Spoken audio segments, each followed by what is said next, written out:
Hello everyone, I am counselling psychologist Anita and आपका स्वागत है मेरे चैनल सोल हीलिंग पावर में। आपकी सीरीज़ चल रही है अभी मेंटल अवेयरनेस एंड अवेयरनेस के लिए आज हम एक टॉपिक लेके आए हैं। छोटा सा टॉपिक है, ज़्यादा लंबी वीडियो नहीं होगी। यह है इमोशंस के बारे में। आप जानते होंगे सिगमंड फ्रॉइड, नहीं भी जानते होंगे तो सिगमंड फ्रॉइड जिसे फादर ऑफ साइकोलॉजी भी कहते हैं, उन्होंने बताया कि हमारा जो माइंड होता है उसके 3 लेवल होते हैं। एक होता है conscious, pre conscious and third one is unconscious mind. हमारा माइंड 3 पार्ट्स में होता है। जो हम अभी अवेयर हैं जिस चीज़ के बारे में, जैसे मैं वीडियो बना रही हूँ, इस टॉपिक के बारे में बात कर रही हूँ, जिस चीज़ के बारे में हमारा माइंड अभी अवेयर है, हम जानते हैं, वो मेमोरीज़, वो जो यादें हैं या इमोशंस है, वो जो आपका है वो किस में है, वो है कॉन्शियस माइंड में, कि सब चीज़ें जानते हैं, अवेयर है माइंड।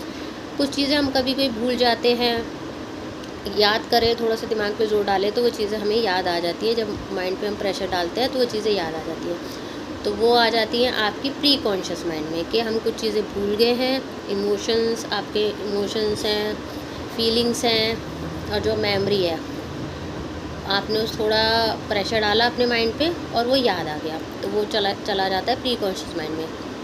थर्ड वन आता है अनकॉन्शियस माइंड। बहुत सारी चीज़ें ऐसी होती हैं जो हम अपने माइंड पे प्रेशर भी डालेंगे तभी भी हमें चीज़ें याद नहीं आती हैं। क्यों? क्या होता है कि हमारे कोई इमोशंस होती है, फीलिंग होती है या मेमोरी होती है, उसको हम सप्रेस कर देते हैं, मतलब रिप्रेस्ड करते जाते हैं। रिप्रेस इमोशंस होते हैं जो हम उन्हें दबाते जाते हैं। हमारे इमोशंस दबाते जाएंगे तो वो कहाँ जाके सेव हो जाएंगे। जैसे कंप्यूटर में डाटा सेव होता है, वैसे ही माइंड में भी वो फीलिंग, इमोशंस और मेमोरी चले जाएंगे आपके अनकॉन्शियस माइंड में। और ये जो अनकॉन्शियस माइंड है, जब जैसे हमारा एक कुकर है, अब भाई हम दाल बना रहे हैं, सीटी लगानी है कुकर में, ठीक है। जब आप गैस चलाते हैं, कुकर में प्रेशर बनेगा, वो प्रेशर बन रहा है, और जब वो प्रेशर, कुकर फुल हो जाएगा उस प्रेशर से, तो क्या होगा, सीटी बाहर आ जाएगी। तो ये क्या हुआ, कुकर के साथ हुआ।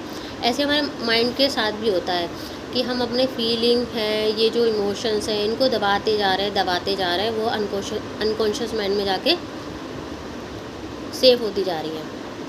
हम उसके बारे में अवेयर नहीं है। हम माइंड पे प्रेशर भी डालें तो याद नहीं आता है। हम सोचते हैं कि हम उस चीज़ को भूल गए, लेकिन हमारा दिमाग उसको एक जगह स्टोर कर देता है। जिस तरह आपका इमोशंस भरते हैं माइंड में, जैसे दाल पक रही है, प्रेशर बन रहा है, सीटी लगी, प्रेशर रिलीज़ हो गया, दाल बन गई, ठीक है। अब आप ये सोचिए कि कुकर में दाल बन रही है, सीटी नहीं लगी, प्रेशर नीचे से बन रहा है, गैस ऑन है, चल रहा है, प्रेशर बन रहा है, लेकिन सीटी नहीं लग रही है, कोई प्रॉब्लम आ गई है या सीटी के बीच में कुछ चीज़ अटक गई है जिससे वो प्रेशर बाहर नहीं आ पा रहा है, तो क्या होगा, कुकर ब्लास्ट हो जाएगा।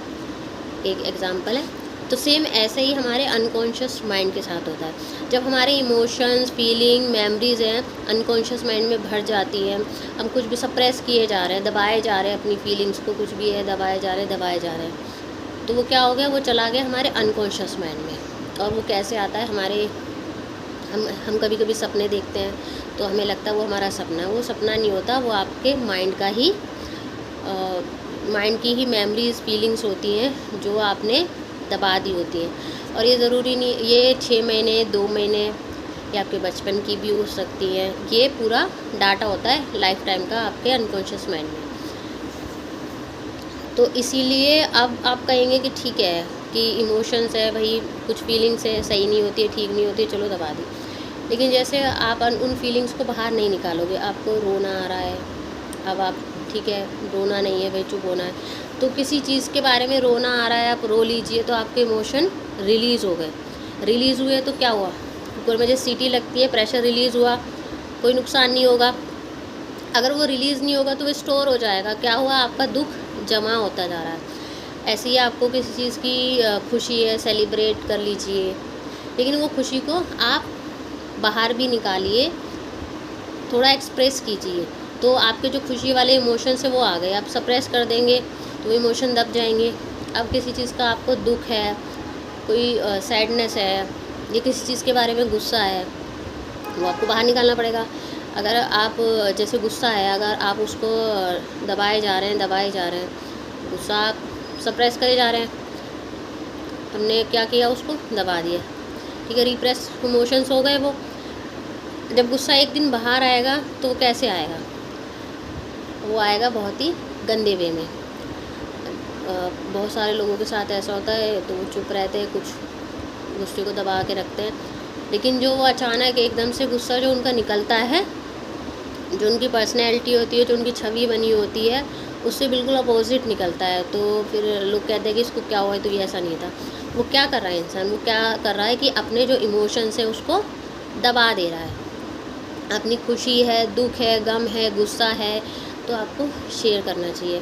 अब इस शेयर किसके साथ करना चाहिए, इसके बारे में भी एक वीडियो बनाऊंगी, क्योंकि सबके साथ आप सारे इमोशन शेयर नहीं कर सकते, क्योंकि थोड़े मजाक का पार्ट भी बन जाते हैं, इसलिए लोग अपने इमोशंस को छुपाते हैं या दबा लेते हैं। लेकिन आपको अपने इमोशन को रिलीज़ करना चाहिए। अगर आपको गुस्सा हो रहा है, गुस्सा आ रहा है, उसे बाहर निकालना चाहिए। अब ये नहीं है कि तोड़ फोड़ कर देनी है, उसके भी अलग अलग वे होते हैं कि आप अपने गुस्से को कैसे रिलीज़ करें। आपको किसी से प्रॉब्लम है तो आपको डिस्कस करनी है, बात करनी है। आपके अपने जो इमोशन है उसको दबाते दबाते नहीं जाना है। अगर आप ऐसा करेंगे तो वो आपके मेंटल हेल्थ के लिए भी सही नहीं है। जब आपकी मेंटल हेल्थ पे असर पड़ेगा तो ऑटोमेटिकली बॉडी पे असर पड़ता है, क्योंकि कहते हैं कि जो हमारा स्ट्रेस है, एंगर है, वो सब एट द एंड आपकी बॉडी से बाहर आता है, और आपको पता भी नहीं चलेगा कि ये फिज़िकली इशू हो रहे हैं या मेंटली इशू हो रहे हैं। और जो वो आता है ना बाहर, तो वो बहुत ही बेकार वे में आता है, आपकी पूरी पर्सनैलिटी को चेंज करके रख देता है। इसलिए आपको अपने इमोशंस को टाइम टू टाइम रिलीज़ करना है, ठीक है। चलिए, इस टॉपिक के बारे में आप डीपली कभी और एक और वीडियो बनाएंगे, सिग्मंड फ्रॉइड के इमोशंस और ये माइंड थ्योरी के बारे में। अभी आपके लिए इतनी जानकारी। Thank you.